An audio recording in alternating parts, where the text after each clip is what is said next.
자, 그럼 이제부터 SQL에 대해서 본격적으로 한번 알아보도록 하겠습니다. 자, SQL을 먼저 알아보기 전에 덕디비에서 제공하는 SQL 툴인 SQL 덕디비 UI에 대해서 한번 알아보도록 하겠습니다.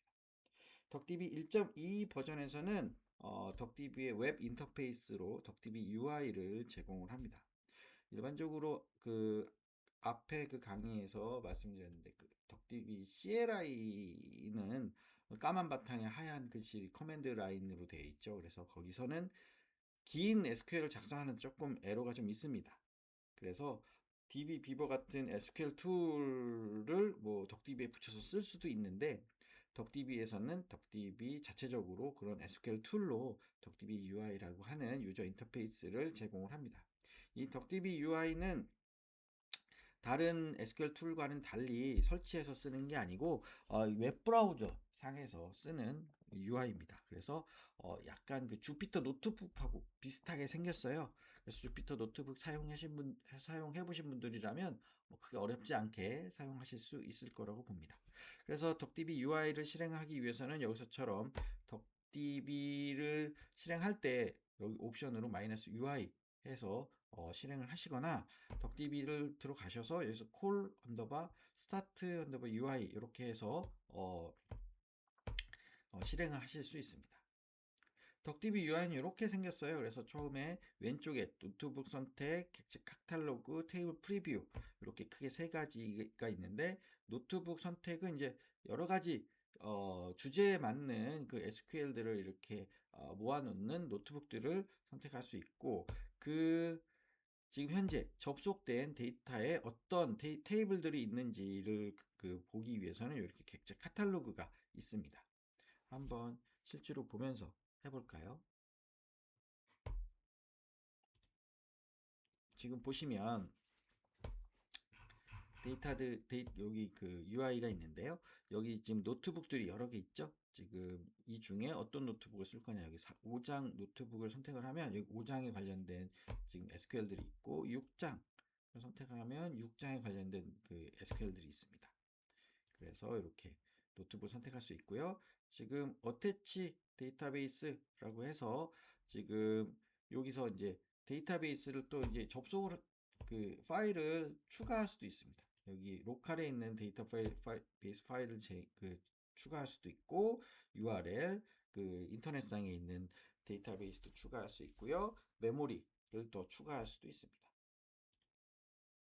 이렇게 해서 add 데이터베이스에서 데이터베이스를 추가할 수도 있고 그리고 여기 보시면 여기 ESPN 데이터베이스 안에 지금 메인이라고 하는 스키마 안에 어떤 테이블들이 있는지 이렇게 테이블들 리스트를 쭉 보실 수 있고요. 이렇게 마우스를 갖다 대시면 그 테이블의 간략한 정보도 보실 수 있습니다.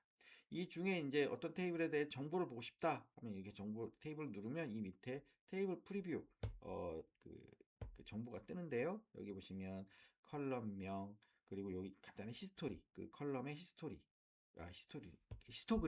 히스토그램이 뜨고요. 이 옆에 있는 건 이제 널 밸류들이 이제 얼마나 있는지 그거를 이제 나타냅니다. 지금 디스플레이 웨이트 같은 경우에는 전체의 46%가 널이라고 표현이 되죠. 그리고 옆에 여기 열 이름 옆에 이렇게 아이콘을 보면 여기에 이제 열 이름을 카피할 수 있는 길게 생긴 열 이름이 긴 경우에는 이렇게 카피 아이콘으로 쉽게 카피하실 수 있습니다. 이 중간에 나오는 게 이제 노트북 SQL 셀입니다. SQL 셀에 이제 실제로 SQL을 이렇게 실행시켜 볼 수 있는 SQL 셀이 나오는데요. 여기 SQL을 실행을 시키면 컨트롤 엔터로 이렇게 실행을 시키실 수 있고요. 그러면 이제 결과값들이 이렇게 출력이 되죠. 여기 시간도 이게 측정이 되고요. 몇 개의 로우가 나왔는지 측정이 됩니다. 이 밑에 보시면 결과를 파일로 저장하실 수도 있고요. 아니면 이렇게 아이콘을 이용해서 클립보드로도 지금 저장하실 수 있습니다. 이렇게 해서 크기도 이렇게 조정을 하실 수 있고 여기 SQL 크기도 이렇게 조정하실 수 있습니다. 그리고 여기 이제 중간에 내가 요 셀과 셀 사이에 새로운 SQL을 날리고 싶다. 만들고 싶다 그럼 이렇게 플러스 이용해서 빈 셀을 이렇게 만들어서 SQL을 작성하실 수 있습니다. 그리고 이제 이 옆에 이제 오른쪽에 이제 또 테이블의 정보가 나오는데요. 지금 보시면 이렇게 데이터를 날리면 여기 보시면 지금 여기 결과에 대한 SQL 결과에 대한 테이블 프리뷰입니다. 여기에 테이블 프리뷰는 이 테이블 자체에 대한 테이블 전체에 대한 프리뷰였다면 여기 SQL 결과에 대한 프리뷰가 나옵니다.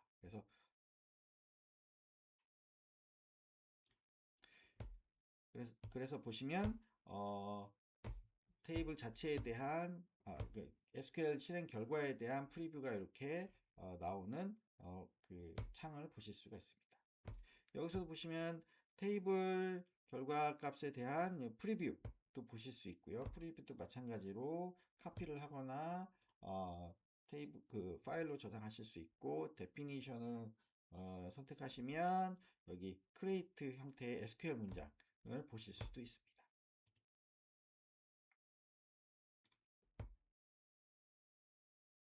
자, 그 다음에 이렇게 해서 뒤에 이렇게 책에도 이렇게 상세하게 설명이 좀 돼 있고요. 본격적으로 SQL에 대해서 살펴보도록 하겠습니다. SQL은 이제 데이터 조작 언어, 그리고 DML이라고 하는 데이터 조작 언어, 그 DDL이라고 하는 데이터 정의 언어, 그리고 DCL이라고 하는 데이터 컨트롤 언어, 이렇게 크게 세 개로 나뉘어 있고요. 요즘에는 트랜잭션 컨트롤 랭귀지까지 포함하는 경우도 있고, 그거는 이제 빼고 세 가지만 이제 얘기하는 경우도 있고, 이렇게 돼 있습니다. 데이터 조작 언어를 제일 많이 쓰죠. select, insert, update, delete. 이게 이제 데이터베이스 쓸 때 가장 많이 쓰는 요 네 가지 명령어입니다. 먼저 select부터 알아보도록 하겠습니다. 이 select는 지금 여기 보시는 것처럼 select from where, group by, having, order by, limit 총 7개의 그 키워드로 전체 그 SQL을 구성을 할 수 있도록 되어 있습니다. 그런데 그 내부적으로 보면 코딩은 이런 형태로 코딩을 하지만 실질적으로 실행이 되는 건 이런 형태로 실행이 되지는 않아요. 이 select라고 하는 요 키워드가 맨 처음에 기술은 되지만 결국에는 이 우선순위는 요 다섯 번째로 낮아집니다. 그래서 처음에 from해서 어떤 테이블 갖고 올 거냐, 그 다음 where로 해서 그 테이블의 일부 행만 가지고 오게 되고요. 그룹 바이 그룹핑 그룹으로 나누고 그 그룹에 대한 조건을 그 적용하는 having 그 다음에 select가 나오고 그 다음에 그 select 결과를 그 정렬하고 그리고 몇 개를 이제 출력할 거냐 그 제한을 거는 그런 형태의 실행 형태로 되어 있습니다. 그래서 실제로 코딩하는 순서와 실행되는 순서는 조금 차이가 좀 있습니다. 이제 덕DB에서 select를 어떻게 쓰는지 그거에 대해서 좀 알아보도록 하겠습니다. 일단 표준 SQL에서는 select하고 from만 있으면 기본적으로 SQL이 작동을 하게 됩니다. 그러니까 표준 SQL에서는 최소 두 줄이 필요한 거죠.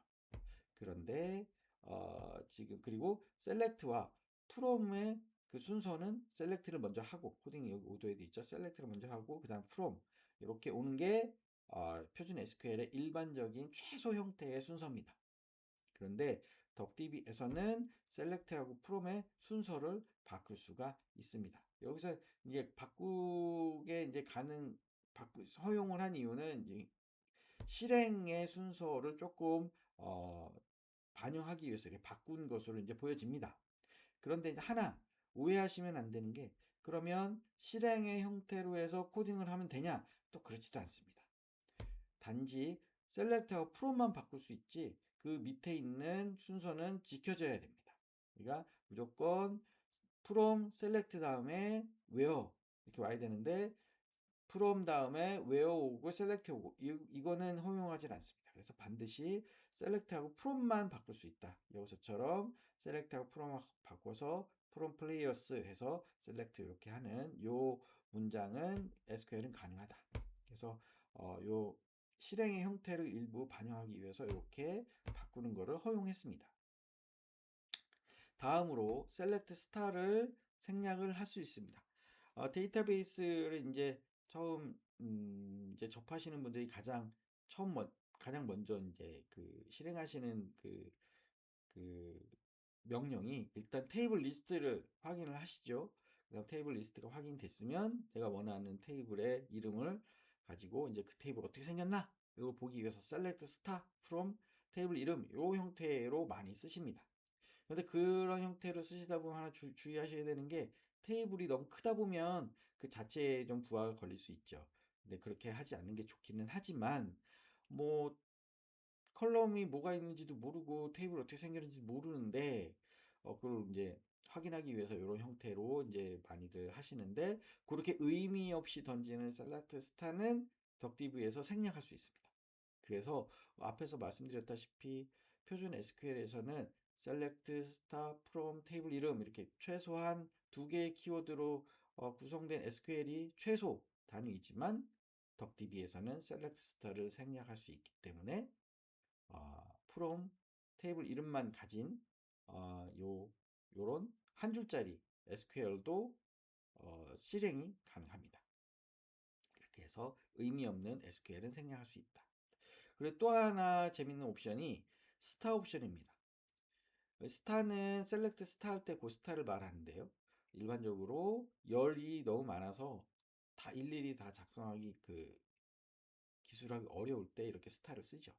그런데 덕DB에서는 요 스타 중에서도 일부를 바꿀 수 있는 그런 옵션을 제공을 합니다. 예를 들자면 열의 수가 100개가 있는데 그 중에 99개만 쓰고 하나를 쓰고 싶지 않아요. 그런 경우에 표준 SQL에서는 스타로 사용할 수 없기 때문에 99개의 열을 다 기술해 줘야 됩니다.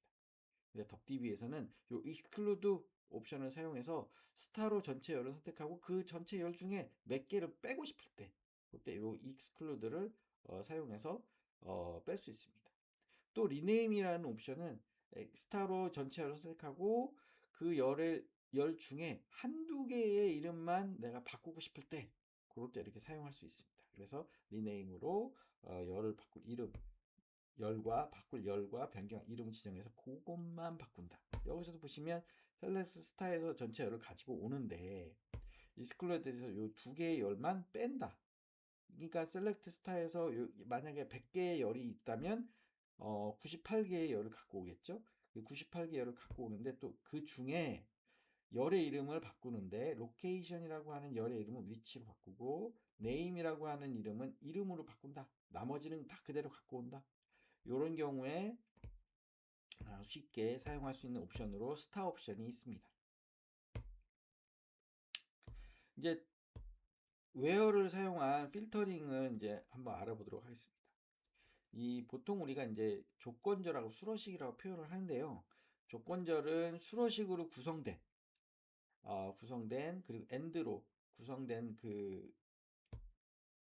조건절을 이제 그 오어로 연결을 하는 겁니다. 여기서도 보시면 수로식은 이렇게 비교현상, between, and, in, like pattern 이런 형태의 수로식들이 있고요. 이것들이 and로 연결된 조건절을 만들게 되고 그 조건절들이 오어로 연결된 것으로 해서 전체 그 웨어절이 구성이 되게 됩니다.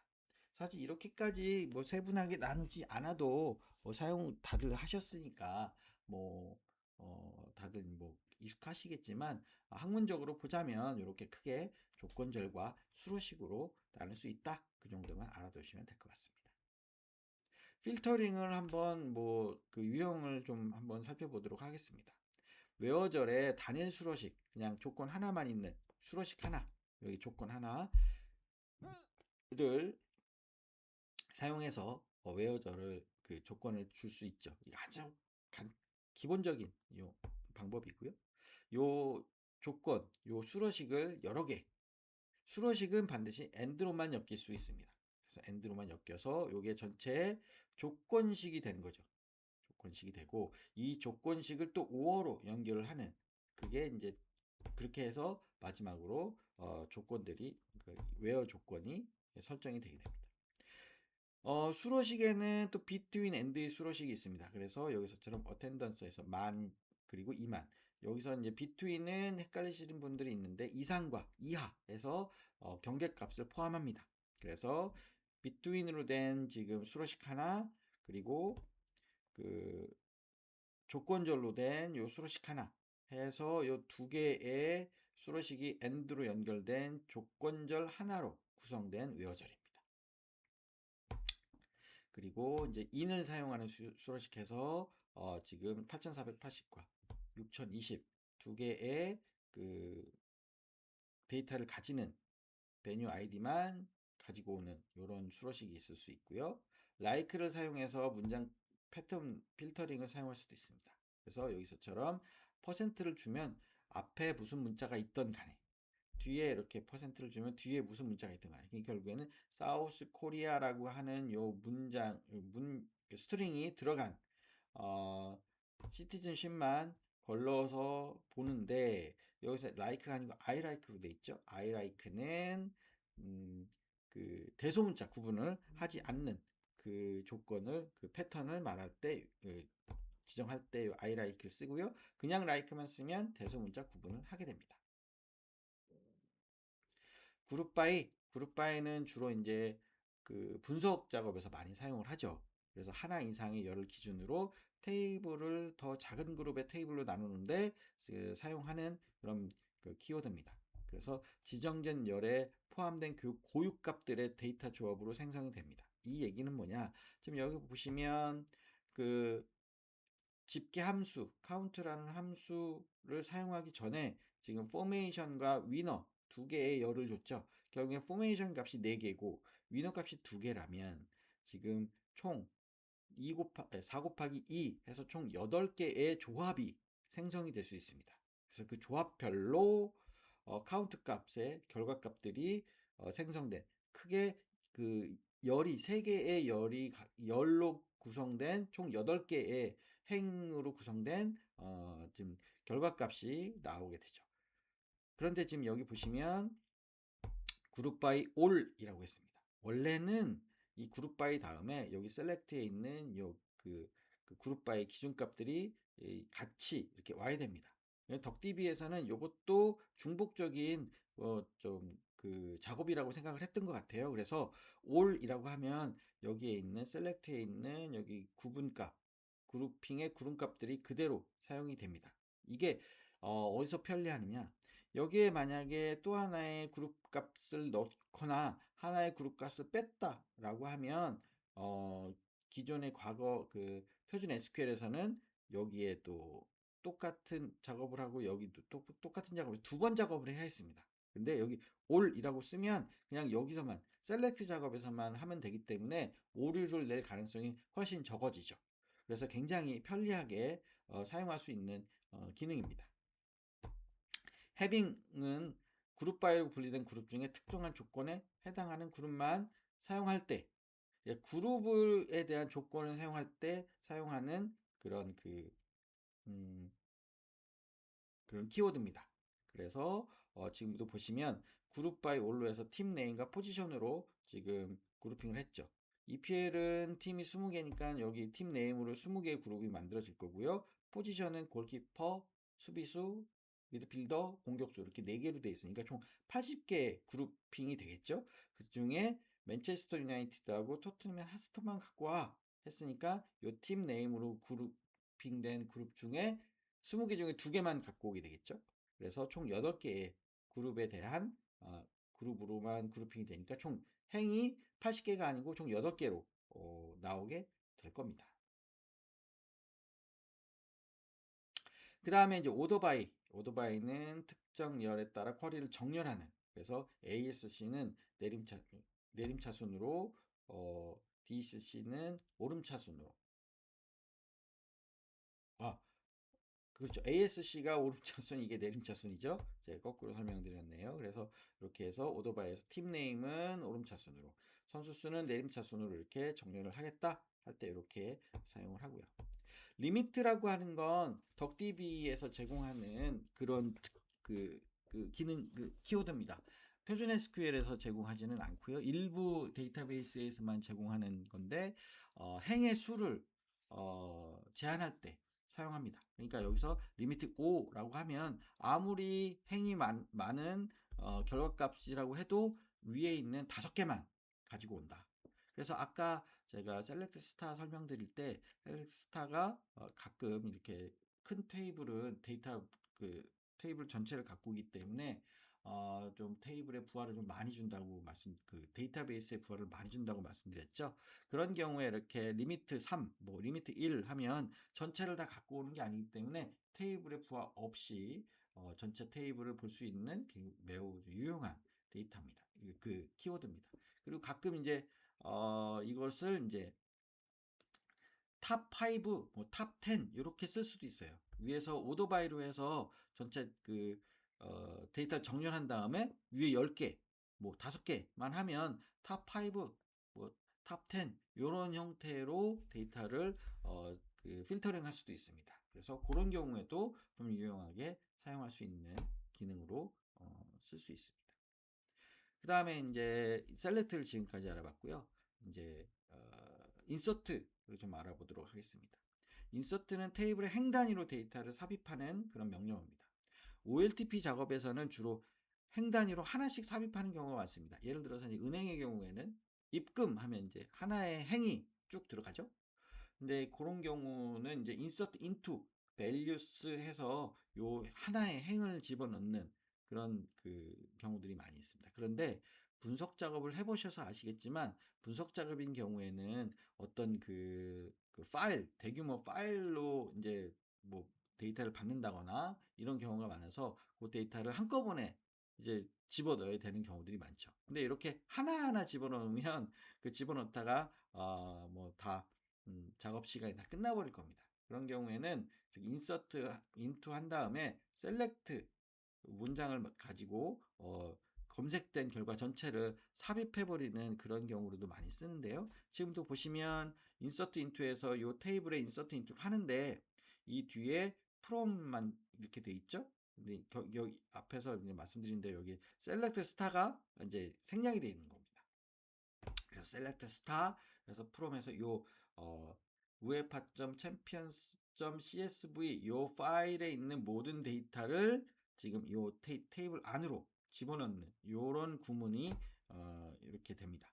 그래서 이렇게 올랩 작업이나 분석 작업 할 때는 요런 인서트 인투로 해서 하나하나 넣는 게 아니고 셀렉트 구분 지정해서 검색된 결과를 전체를 삽입하는 이런 형태의 인서트가 좀 많이 빈번하게 일어납니다. 그런데 그 과정에서 이제 바이 포지션과 이제 바이 네임의 두 가지 옵션을 덕디비가 제공을 합니다. 바이 포지션은 인서트 인투 밸류 형태로 밸류 안의 값들의 위치에 따라서 이제 삽입이 됩니다. 그 테이블의 열의 이름과 상관없이 그냥 그 위치에 따라서 그냥 테이블에 들어가요. 그런데 바이 네임으로 하면 그 위치가 아닌 열 이름으로 매핑을 해서 데이터를 삽입하는 방법이 됩니다. 그래서 지금 보시는 것처럼 지금 테이블, TBL이라는 테이블 하나 만들었는데 타이틀, 퍼스트, 세컨드라고 하는 세 개의 열을 가지고 있어요. 그런데 insert into에서 by position이라고 해서 select에서 by position이라고 하는 타이틀을 줬고요. 그리고 second라고 하는 열 이름으로 second, first라고 하는 열 이름으로 first 데이터를 설정을 했는데 이 데이터를 그 순서를 바꿨습니다. 그랬더니 어떻게 들어가느냐?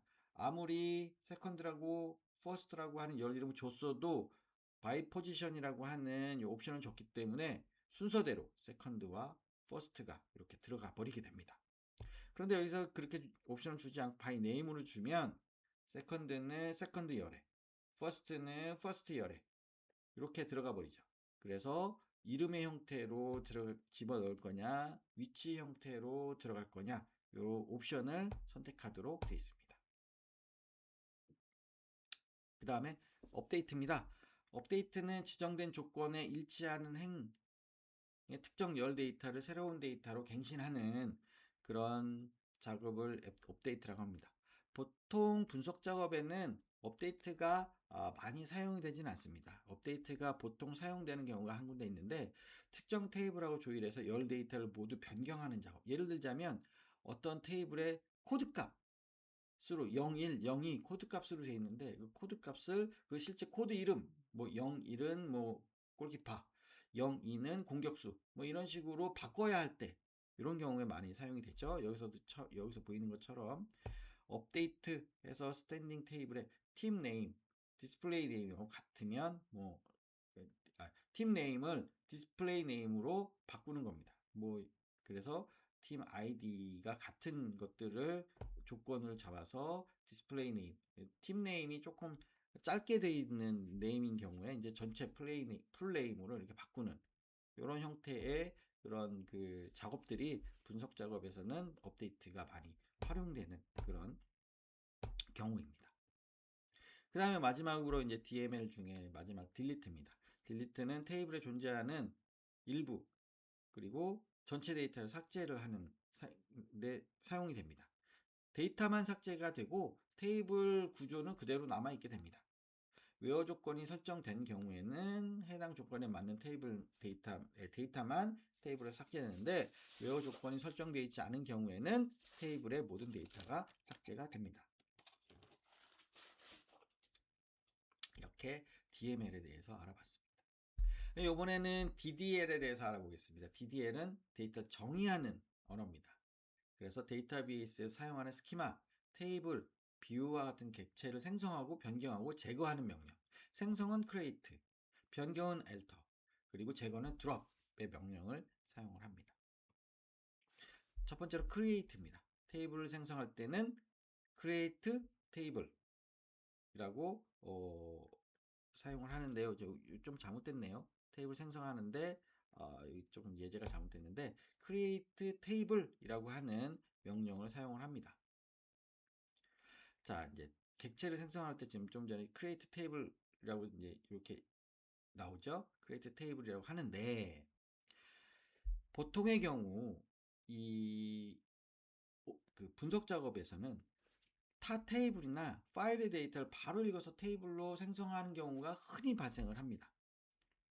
그때 생성을 할 때 이런 형태 타 테이블이나 테이블의 데이터를 바로 읽어 생성하는 방법을 cat라고 합니다. catch, create table as select, 셀렉트된 결과를 가지고 테이블을 만들어라. 그래서 여기서도 보시면 create table league라고 하는 테이블을 만드는데요. as 해서 as, c, t, as, a 해서 이 뒤에 select의 결과가 나옵니다. 여기서는 from이 바로 나왔는데 이 경우는 select star가 생략이 된 거겠죠. 그래서 leagues.csv라고 하는 요 CSV 파일을 전체를 읽어서 그 테이블로 만드는 명령어가 그 catch 명령어입니다. 그런데 만약에 leagues라고 하는 테이블이 기존에 존재했었다라고 하면 어떻게 될까요? 당연히 오류가 나겠죠. 그런데 덕DB에서는 그런 형태의 오류를 방지하기 위해서 or replace라고 하는 요 키워드를 추가했습니다. 그래서 이런 경우에 기존 테이블이 있는 경우에는 or replace 그 대체한다는 얘기죠. 기존 테이블 지우고 새로운 테이블로 만든다. 그래서 create or replace 테이블 하면 리그스라고 하는 테이블이 만약에 있었다고 한다면 기존의 테이블을 싹 다 지워버리고 지금 이 명령어로 새로운 테이블을 만드는 그런 키워드입니다. 그래서 create만 쓰면 기존의 테이블이 있을 경우에는 오류를 내게 되고요. or replace까지 쓰면 기존의 테이블이 없으면 그대로 만들어지고 있다 해도 지워버리고 만드는 그런 역할을 하는 키워드입니다. 뷰의 경우에는 뷰라고 하는 건 테이블과는 좀 다르게 복잡한 지리어를 사용하지 않고 데이터를 사용자가 원하는 형태대로 유연하게 검색할 수 있도록 가상의 테이블을 뷰라고 합니다. 그래서 기존의 테이블은 어떤 특정한 그 파일 블록 안에 그 데이터가 실제로 물리적으로 저장이 되지만 이 뷰는 물리적으로 저장이 되진 않고 항상 요 SQL, 뷰를 정의하는 SQL만 갖고 있게 됩니다. 그래서 그 해당하는 뷰가 불려지면 그 SQL이 동작을 해서 그 테이블에 대해 그 검색을 가지고 오고 그 결과를 가지고 또 추가적인 SQL을 실행하게 되죠. 그래서 복잡한 데이터를 단순화하게 할 수 있고 데이터 보안을 강화하고 데이터베이스 운영 효율화할 수 있지만 동적으로 데이터를 생성하기 때문에 굉장히 복잡한 뷰가 여러 번 쓰이면 데이터베이스의 성능을 좀 저하시킬 수 있다는 단점이 있습니다. 그래서 여기서도 마찬가지로 create or replace 하면 이 뷰를 만드는데 만약에 이전에 있었던 뷰라면 없애고 새로 만들어 라고 하는 그런 명령이 되겠죠. 그리고 요 뷰는 지금 보이시는 것처럼 4개의 테이블 조인한 다음에 어떤 특정 그 열들을 가지고 오는데 전체 그 열 중에 뭐 일부 열은 또 제외하고 갖고 와라. 뭐 요런 복잡한 SQL입니다. 그러니까 요런 그 SQL을 매번 쓸 수 없으니까 이렇게 정의를 해두고 이렇게 가지고 오게 되는 형태죠. 근데 그 덕DB에서 하나 요 뷰가 좀 유용하게 사용되는 게 요 형태입니다. 이렇게 특정 그 파일에 있는 데이터를 가지고 올 때 이렇게 뷰로 정의를 해두면 이렇게 특정 그 데이터 데이터 파일에 있는 데이터를 이렇게 가지고 오게 되는데 만약에 요 데이터 파일이 바뀌었다. 그런 경우에 이제 요 등록을 해놓으면 바뀐 파일에 대해서도 그렇게 계속 업데이트된 데이터를 가지고 올 수 있겠죠. 그래서 이렇게 뷰도 효과적으로 사용하실 수 있습니다. 엘터는 이미 만들어진 객체의 어떤 특정한 내용들을 변경할 때 사용이 됩니다. 변경 작업에 따라 이제 추가할 때 add, 없앨 때 drop, 그리고 열을 그 바꿀 때 alter, 그리고 열의 이름을 바꿀 때 reward 이런 키워드와 함께 사용을 합니다. 테이블을 변경하는데 alter 테이블에서 테이블을 변경할 거야. 스탠딩 테이블 변경할 거야. 근데 어떤 작업을 할 거냐면 drop, 없애, 컬럼, 팀 네임이라고 하는 컬럼을 없앤다. 이 밑에는 alter 컬럼을 이어라고 하는 컬럼의 타입을 캐릭터 형태로 바꾼다. 이렇게 해서 테이블을 변경하실 수 있고요. 테이블의 컬럼의 그 속성이나 이름도 변경하실 수 있고 add, drop해서 테이블의 컬럼을 넣거나 없앨 수도 있습니다. 그런데 뷰의 경우에는 그렇게 하실 수 없고요. 뷰의 이름만 변경하실 수 있습니다. 그래서 뷰는 뭐 특정 열을 생성한다거나 뭐 특정 열을 없앤다거나 뭐 특정 열의 그 데이터 타입을 변경한다거나 이런 것들은 안 되고요. 결국에는 그렇게 하려면 뷰를 드롭 아예 그냥 없애버리고 드롭으로 없애버리고 그리고 새로 생성하는 그런 형태로 뷰는 속성을 변경하셔야 합니다. 자, 그 다음에 이제 드롭이 있긴 있는데요. 드롭은 좀 생략하고 넘어가도록 하겠습니다. 그 다음에 이제 정규화라고 하는 그런 이제 특징이 있습니다. 정규화라고 하는 건, 자, 앞에서 제가 말씀드린 그 OLTP 작업 때는 굉장히 중요한 게 그 데이터의 중복과 이상을 방지하는 게 그러니까 좀 이상하게 나오는 것을 방지하는 게 가장 중요합니다. 왜냐하면 데이터들이 여러 개 예를 들어서 어떤 고객의 이름이 이 테이블에도 있고 저 테이블에도 있고 막 여러 개의 테이블에 이제 중복적으로 이제 그 저장이 돼 있으면 그 테이블 그 고객 이름이 바뀌면 여러 개의 테이블을 다 바꿔줘야 돼요. 그런데 그 중에 하나 테이블을 깜빡하고 안 바꾸면 이 테이블에 있는 이름이 맞는지 저 테이블에 있는 이름이 맞는지 그게 이제 판단하기 어려울 때가 옵니다. 그걸 보고 이제 삽입 이상, 삭제 이상 뭐 이런 얘기를 하는데요. 이제 그런 이상이나 중복을 방지하기 위해서 OLTP 데이터베이스에서는 제1 정규형, 2 정규형, 3 정규형 뭐 이런 정규형이 있습니다.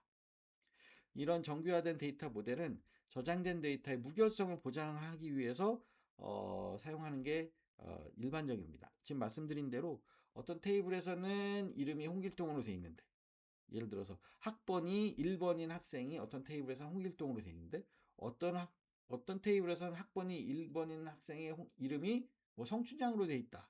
이렇게 되면 도대체 1번의 학생이 성춘향이 맞는 건지 홍길동이 맞는 건지 알 수가 없잖아요. 이렇게 무결성을 보장한다는 게 가장 큰 장점입니다. 그런데 이 정규형을 다 해놓으면 좋겠지만, 이 정규형이 문제가 뭐냐면 테이블이 쪼개져 있어야 된다는 거예요.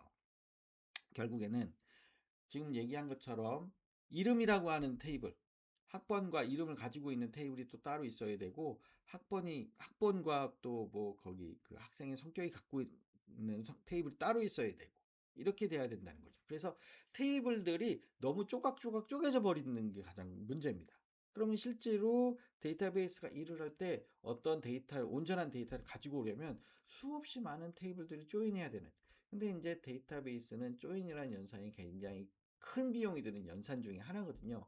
그렇기 때문에 테이블을 쪼개서 무결성을 보장하는 건 괜찮은데, 너무 많이 쪼개져 있으면 테이블이 데이터베이스의 성능을 저하시킬 수 있는 문제로 귀결이 되기도 합니다. 그래서 조인 연산은 이렇게 정규화를 통해, 정규화나 뭐 여러 개의 테이블로 나뉘어 있는 그런 데이터들을 하나로 만들어서 데이터의 그 정보를 얻어야 될 때 조인 연산을 사용을 하게 됩니다.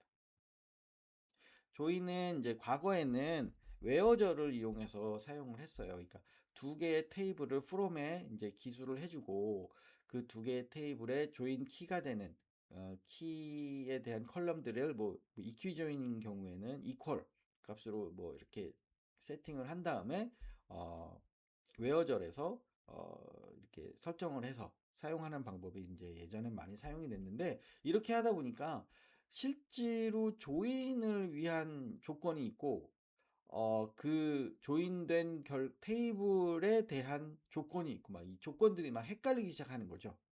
그래서 이렇게 가독성이 좀 떨어질 수 있어서 최근에 이제 나온 SQL에서는 조인이라는 키워드를 새로 만들어 놨습니다.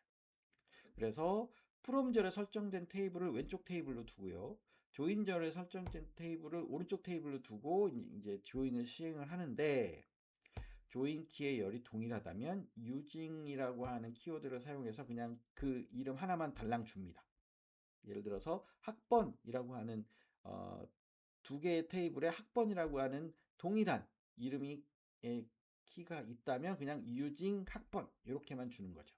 근데 만약에 양쪽 테이블 조인 키의 열이 다르다면 on을 사용해서 양쪽 테이블 이름을 조건식을 가지고 설정을 해 주어야 합니다. 자, 여기서 보면 조인 키가 서로 같은 경우, 지금 보시면 여기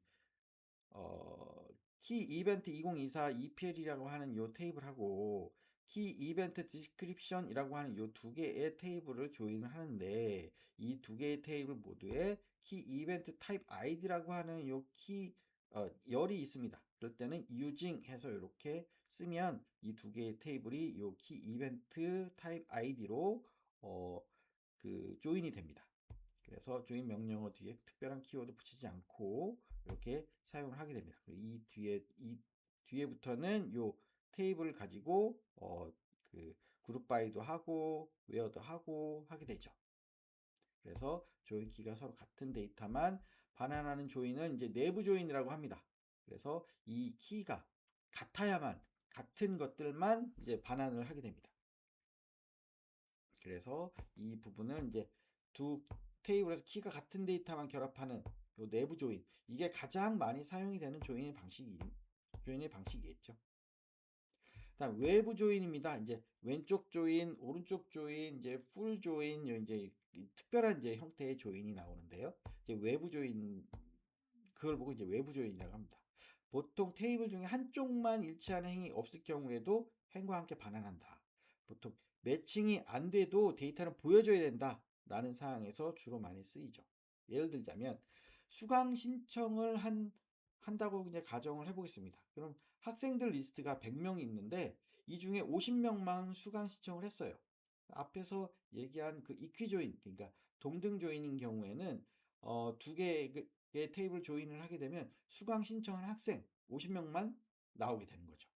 그런데 안 한 학생도 내가 알고 싶어요. 수강 신청을 전체 그 학생 중에 어떤 학생이 수강 신청을 했고 어떤 학생이 수강 신청 안 했고 전체 100명 다를 놓고 내가 알고 싶을 때 요때 이제 외부 조인을 하게 되는 겁니다. 이제 왼쪽 외부 조인인 경우에는 프롬에 지정된 왼쪽 테이블 기준으로 조인 키로 사용되는 열이 일치하는 오른쪽 데이터 프레임 핵만 조인을 하는데 왼쪽 테이블 조인 키가 오른쪽 테이블에 존재하지 않는 행은 모두 널로 채워서 조인을 한다. 지금 제가 좀 전에 예를 들은 것처럼 왼쪽 테이블이 학생 테이블 100명이 있고요. 오른쪽 테이블이 수강 신청해서 50개만 있다고 가정을 한다면 왼쪽 테이블 100개가 기준입니다. 그래서 오른쪽 테이블 수강 신청에 50개가 이렇게 다 달라붙죠. 달라붙는데 달라붙지 않는 50개는 없애는 게 아니고 다 널로 붙여서 다 디스플레이를 해준다. 할 때 외부 조인, 왼쪽 외부 조인이라고 합니다. 그래서 지금 보시면 from player stats 2024 EPL 요게 이제 왼쪽 테이블이 됩니다. 프롬에 쓰는 게 왼쪽 테이블. 그래서 앞에서는 지금 그냥 조인이라고 하는 키워드 썼잖아요. 그때는 그냥 이퀴 조인, 내부 조인이 되는데 여기서 레프트 조인. 자, 왼쪽 테이블을 기준으로 나는 조인을 할 거야. 플레이어를 갖다 붙일 거야. 뭐를 가지고? 애슬리트 아이디를 가지고. 그래서 일단은 플레이어 스탯 2024 EPL에 있는 전체 데이터는 다 나옵니다. 다 나오는데 플레이어를 갖다 붙일 때 애슬리트 아이디로 갖다 붙일 수 있는 놈들은 갖다 붙이고 없는 놈들은 그냥 널그 플레이어스라고 하는 요 조인된 그 열들은 다 널로 채워줘 라고 해서 조인이 되게 되고요. 그 테이블이 만들어지고 난 다음에 카운트해서 전체가 몇 개야. 여기 같은 경우는 1대1 만약에 1대1 매칭이 되어 있는 그 테이블 관계라면 당연히 프롬 절에 있는 왼쪽 테이블 테이블의 수만큼 나오겠죠. 그래서 그렇게 왼쪽 외부 조인이 가능합니다. 이번엔 그럼 반대로 오른쪽 외부 조인이에요. 그러니까 왼쪽 외부 조인과 반대 형태로 생각하시면 되는데요. 조인절에 지정된 오른쪽 테이블. 아까 제가 말씀드린 때 여기 프롬절에 있는 건 왼쪽 테이블이고 조인절에 있는 건 오른쪽 테이블이라고 말씀드렸잖아요. 이번에 오른쪽 테이블을 기준으로 왼쪽 테이블의 데이터를 갖다 붙여. 대신에 오른쪽 테이블의 데이터는 다 나와야 돼. 라고 하는 겁니다. 그래서 오른쪽 테이블 조인 키가 왼쪽 테이블에 존재하지 않는 행은 모두 널로 채워서 조인이 되게 됩니다. 자, 그래서 왼쪽 테이블과 오른쪽 외부 조인이 이렇게 시행이 되는데요. 이번에는 모두 다 알고 싶은 거죠. 왼쪽 테이블도 살리고 오른쪽 테이블도 살려줘 라고 할 때는 전체 외부 조인, 풀 아우트 조인. 그래서 여기서는 라이트 키워드를 줬다면 여기서는 풀 키워드를 줍니다. 그래서 왼쪽 아우터 조인과 오른쪽 아우터 조인 합해서 왼쪽 테이블도 다 살리고 오른쪽 테이블도 다 살려줘 라고 할 때 사용하는 게 전체 외부 조인입니다.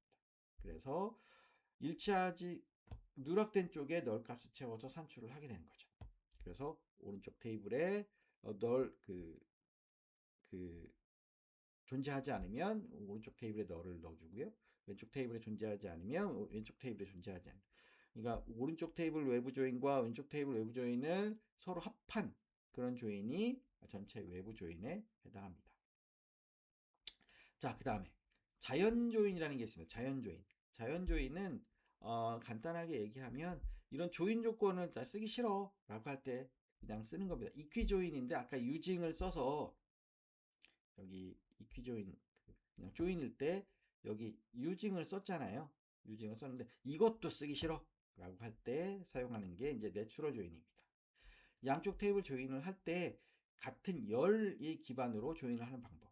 그래서 같은 열을 이름으로 기반에 조인을 하기 때문에 여기 유징을 해서 그 조인 키를 쓸 필요가 없는 거죠.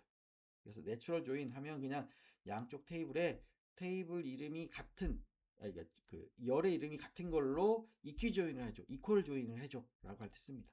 근데 만약에 두 테이블에 동일한 이름이 없으면 전체를 가지고 이제 그 크로스 조인이라고 해서 예를 들어 여기 100개 테이블이 있고 여기 100개 열이 100개 행이 있고 A 테이블엔 100개 행이 있고 B 테이블엔 100개 그 또 100개 열이 있으면 전체를 이제 그 카티션 프로젝트 그러니까 전체를 막 조인을 해가지고 10,000개짜리 테이블을 만드는 그런 형태로 조인이 되게 됩니다. 세미 조인 세미 조인은 한 테이블의 데이터가 다른 테이블에 존재하는지 안 하는지 확인할 때 그때 쓰는 조인인데요. 내부 조인과 동일하지만 왼쪽 테이블에 있는 데이터만 주게 됩니다. 자, 아까 제가 말씀드릴 때 100명의 학생 중에 50개의 수강 신청 리스트만 있다. 그러면 이제 두 개를 조인을 하면 레프트 조인을 하면 100개가 이제 나오겠죠. 그런데 왼쪽 테이블 오른쪽 테이블은 왼쪽 테이블 필터링 조건처럼 적용을 해서 수강 신청한 학생들만 보고 싶어 라고 할 때 요 세미 조인을 쓰는 거죠. 그러니까 왼쪽 테이블에 오른쪽 테이블에 있는 데이터만 볼래? 라고 했을 때 요 세미 조인을 쓰는 겁니다. 그래서 수강 신청된 사람들만 보고 싶어 할 때. 그래서 여기서 보면 스탠딩 테이블에서 팀스 팀 아이디가 있는 애들만 보고 싶어 라고 할 때 요런 세미 조인을 쓰게 됩니다. 반면에 세미 조인하고 반대로 상대 테이블에 존재하지 않으면 아까 말씀드린 대로 수강 신청한 아이들만 보고 싶어 라고 했을 때는 세미 조인을 썼죠. 그럼 거꾸로 수강 신청 안 한 애들만 보고 싶어 할 때는 이제 안티 조인을 쓰는 겁니다. 한쪽 테이블은 존재하지만 한쪽 테이블은 존재하지 않는 행을 찾을 때 그때 사용되는 게 요 안티 조인입니다. 요번에는 집합 연산에 대해서 이제 알아보도록 하겠습니다. 앞에서 조인은 조건에 맞는 어떤 두 개의 테이블을 조인을 해서 열이 늘어나는 형태입니다. 열의 개수가 늘어나는. 물론 이제 행의 개수도 늘어나긴 하는데요. 열의 개수와 행의 개수가 같이 늘어나죠. 그런데 요 집합 연산은 열의 개수가 늘어나진 않습니다. 물론 아래 위에 이제 테이블이 이제 연계가 되면서 이제 그 열의 차이 때문에 이렇게 좀 늘어날 수는 있지만 기본적으로 열의 개수가 늘어나는 건 아닙니다. 그래서 행의 개수가 늘어나는 위주로 만드는 것이 이제 그 집합 연산인데요. 행의 개수가 늘어들거나 줄어들거나 합니다. 일단 합집합 연산을 먼저 설명을 드리겠습니다. 합집합 연산은 유니온을 사용해서 여러 개의 SQL 문의 결과를 하나의 테이블로 결합할 때 사용을 합니다. 그래서 동일한 행이 존재하면 중복을 제외하고요. 만약에 중복을 허용하고 모든 행을 반환하고자 한다면 all 키워드를 쓰면 됩니다. 그래서 여기 보시면 유니온 all 하면 위에 있는 SQL과 밑에 있는 SQL 모두를 이제 해서 앞뒤로 그러니까 위아래로 이렇게 붙여주는 그런 형태의 테이블로 만들게 됩니다. 근데 원래 그 보통의 그 SQL 표준에서는 이 두 개의 그 SQL 결과에 열의 수가 같아야 하고 열의 데이터 타입도 같아야 합니다. 만약에 두 개가 다르면 오류를 냅니다. 그런데 덕DB에서는 또 바이네임 옵션을 사용을 했어요. 그래서 여기 뒤에 바이네임이라고 하는 이 옵션을 주면 열 이름이 같은 것들을 위주로 순서가 달라도 그 유니온 연산이 가능합니다. 그래서 열의 위치와 이름이 같은 열끼리 병합을 하는데 만약에 열이 다르다, 열의 이름이 다르다 하는 열들은 모두 널로 채워져서 오류 없이 이렇게 합집합 연산이 가능합니다. 자, 요번에 교집합 두 개의 SQL 중에 동일한 같은 것만 찾고 싶어 라고 할 때는 이제 intersect라고 하는 요 키워드를 사용해서 여러 SQL문 중에 공통으로 존재하는 행만 찾는다 할 때는 이렇게 그 반환할 수 있습니다. 그런데 여기서는 앞에 유니온에서는 일부 열이 좀 이름이 다르고 순서가 달라도 바이네임이라는 옵션을 사용해서 사용할 수가 있었는데요. 유니온과는 달리 인터섹트는 바이 네임 옵션이 지원이 불가능합니다. 왜냐? 기존에 있는 데이터에서 이 빼야 되는데 엉뚱한 걸로 이제 빼라고 하면 그 작업을 할 수가 없으니까 그래서 바이 네임 옵션이 지원이 불가능합니다. 그렇기 때문에 반드시 위에 그 intersect라고 하는 요 그 키워드로 연결된 SQL이나 그 SQL은 반드시 요 그 열의 그 이름과 종류가 같아야 됩니다.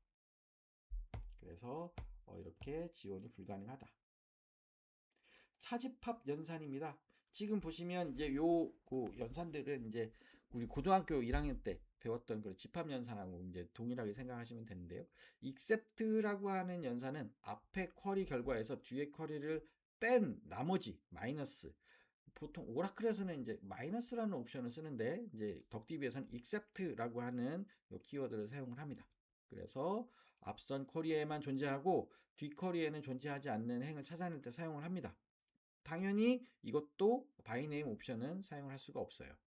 물론 조인으로도 찾아낼 수는 있어요. 그런데 테이블이 너무 크거나 조인 조건이 좀 복잡한 경우에는 그 조인이 좀 많은 리소스를 사용하기 때문에 이렇게 except 명령으로 찾아내는 게 훨씬 더 간편하고 빠르게 나올 수 있습니다.